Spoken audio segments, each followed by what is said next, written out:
I get this a lot, I see this a lot, and I see the way it plays out. Sometimes it works, sometimes it doesn't. And I'll explain the scenarios where it does and it doesn't, hopefully, if I don't get too sidetracked. So bringing marketing services in-house. In other words, hiring a team, individuals, freelancers, bring them in-house, and so they're running the show within the company. 100%, that definitely works. The big question sits with, it depends on the assets that need to be managed, how many, and what is the actual strategy that works in this space. So commonly I get businesses hit me up saying, hey, we're looking for someone that does everything, that does Google ads, Facebook ads, SEO, manages the site, manages the online shop, updates things, Google posts, makes videos, social media creation, and everything like that. So absolutely, you're going to have lots of these generalists that do a little bit of everything. And for many businesses, that is a really good option, especially if you're starting out and you're not really super sure what is the thing that will stick and work.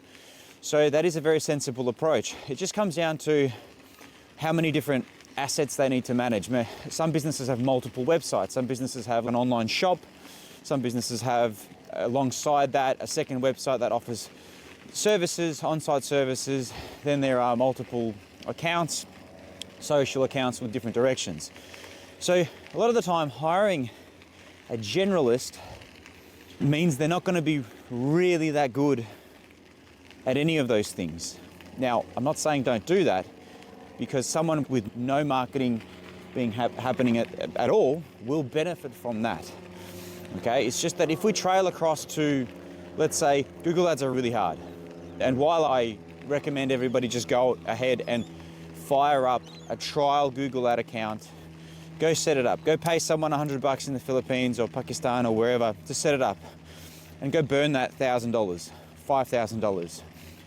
I really hope you get the leads that you want, but what you'll experience is you'll experience a learning curve.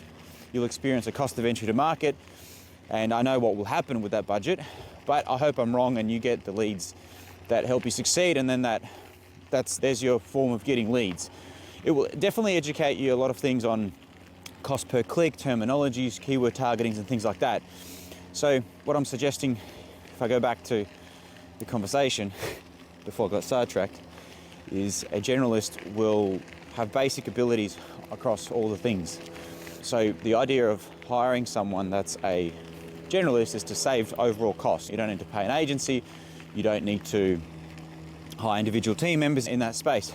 But so you're attempting to save costs, but where the costs will be instantly burnt is that Google ads take a lot of effort to run. Facebook ads take a lot of effort to run. SEO is extremely costly as well. So in each of those things, there will be, I don't know if the word slippage, wastage, where Google and Facebook will be consuming the budget to things that make Google and Facebook money, but not necessarily bring you leads. In other words, what I'm trying to say is it's really hard to run Facebook ads that work, and it's really hard to run Google ads that work.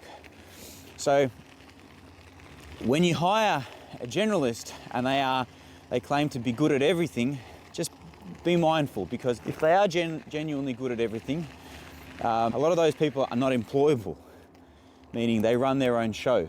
They have a set list of clients, and 1 or 2 or 3 of those monthly clients, and they don't need to look for a wage, right? They're making more than a wage with 2 or 3 or 4 monthly retainer clients, right? So why aren't they doing that? So if I was to bring something in-house, if I was to hire a generalist, these are the things that I'd be asking. Have you ran that thing, that campaign in my industry? Have you ran social media accounts in my space?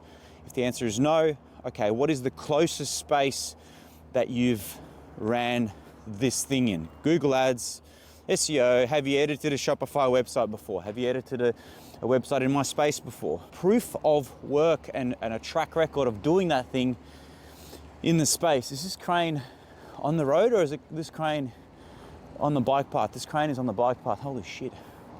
I had to do a triple Had to do a triple take on that crane. So ask the questions. Okay, so we're going to bring this in-house. Have you ran Facebook ads for my industry before?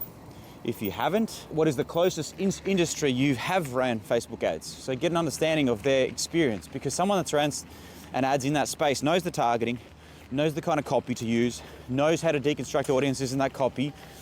And so just get proof of work in that space. If they're like, yeah, I just did this and I did this and I boosted some stuff for a coffee shop, that's when alarm bells ring.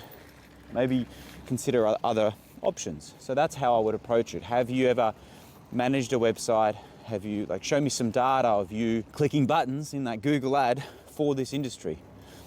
Google ads, while it's Google ads, it's same buttons, are very different for an accountant to another business. The funnels are different, the landing pages are different, the copy is different, the call to actions are different. Someone that runs Google ads for skincare online products might not be suited for a local service. If they've ran ads, that's already much better. So these are the kind of things that I'd be looking for is track record of doing that thing in your space before you bring it in-house. Next video I'm going to do is how to build these systems in-house, because you're essentially going to be building out like a micro marketing agency within your business. That'll be the next video.